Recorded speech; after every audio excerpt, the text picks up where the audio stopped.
It's a curved house, passive solar design, based on a curve with this incredible tree as sort of the rough center of the circle if you took the curve all the way around. Both of these dogs were found on film shoots. This dog, Fanny,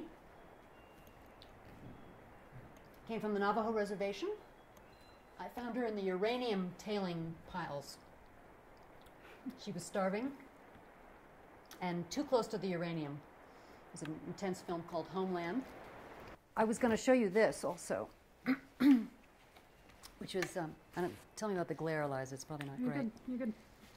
This is the film I told you about with O'Keeffe. When I was here, this is the second time I was in New Mexico. And here's Georgia, and here I am at 30. I'm still wearing the same bracelet that I'm wearing in the photograph. This bracelet I was given when I was 17 after my grandmother died. And she got this bracelet while she was photographing in Egypt in the early 60s. It was either 59 or 60. I guess it's 63 on this one. I'm pretty sure it's 63. 63. And she'd been to Egypt twice. This was the second trip. And she saw the bracelet on a woman and offered to buy it, and did in El Agami, Egypt, and gave her $4.50 and a Coca-Cola, which is what the woman asked for. She said, what would you like for this? And she said, I want a Coca-Cola. So my grandmother gave her that. One would think she'd give her more. Coming to New Mexico changed my life. It was one of those life changers, too. And of course, without working in documentaries, I never would have had that experience. This photograph came from Dorothea's exhibition called American Country Woman. And after the exhibition, they took it down, and she had it in her dining room for years. And it comes from the FSA period. And this woman was living in Missouri, and it's what's hard to know is what her age is, and that's what's interesting to me about this photo. She could be 22, or she could be 42.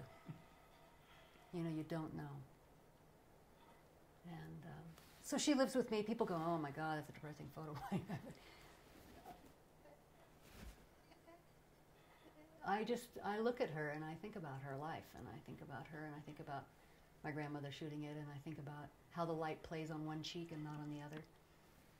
All that's there for me. So.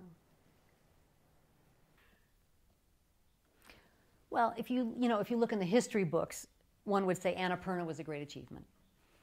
First women to ever climb, first American women to ever, success, first women to ever film, certainly first women ever to film an expedition. And you were climbing. And I was climbing too. Yeah. So yeah, one would say that was an achievement. But it was so young in my career that I think there are more subtle things that were achievements for me.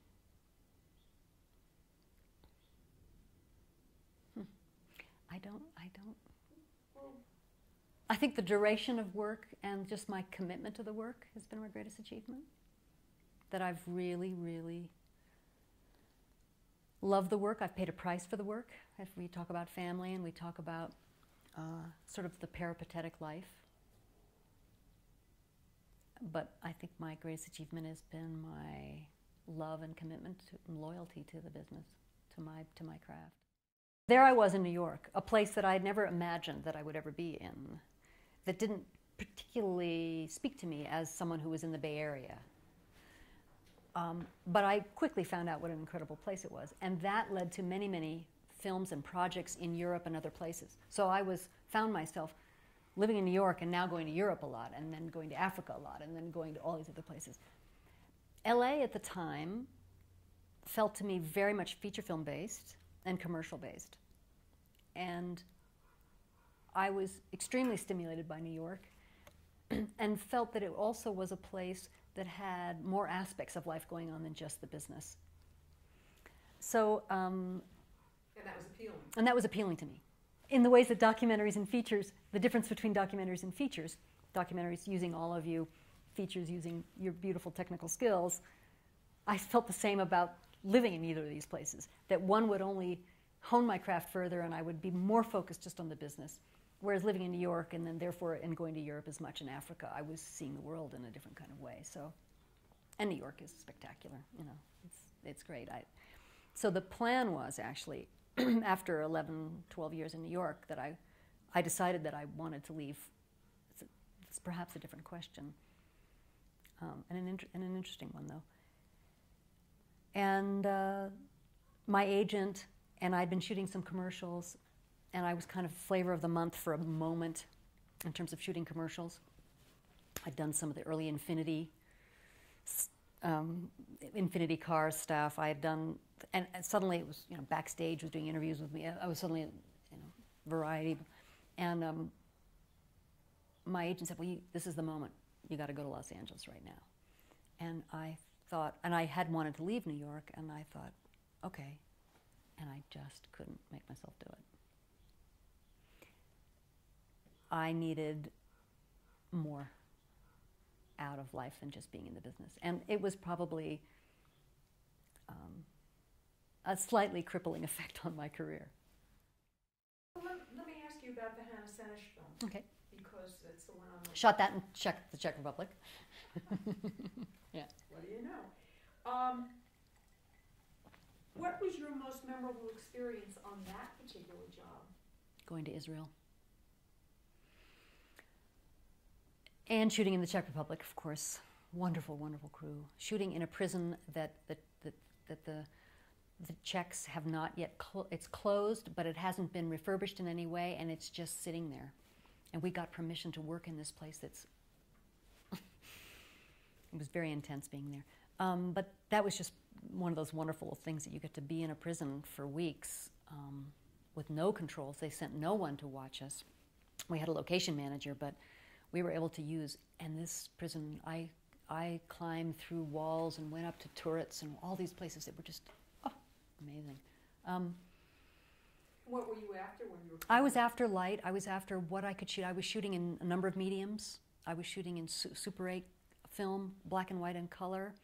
I was shooting in high def, and I was shooting in regular film, 16. So I had all these mediums, and I was looking at ways to sort of stretch the storytelling. So that's why I was wandering around. I knew I was onto something. You know, you have these moments in each film where you know you're onto the core image, perhaps, the one that's going to tell the story best, or the one that's sort of at the heart of the issue. And that was definitely it. It was great. I was lucky. We get lucky.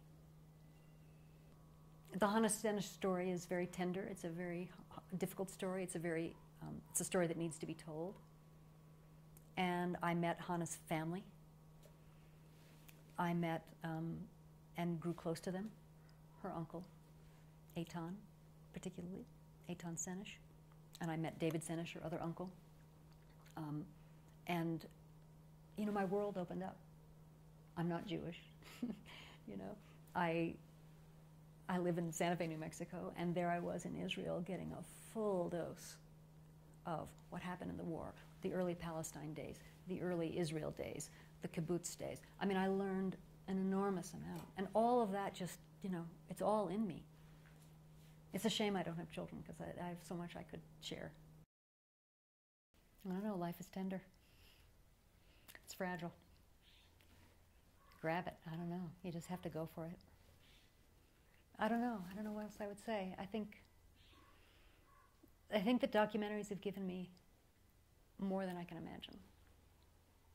Thank you. You're welcome.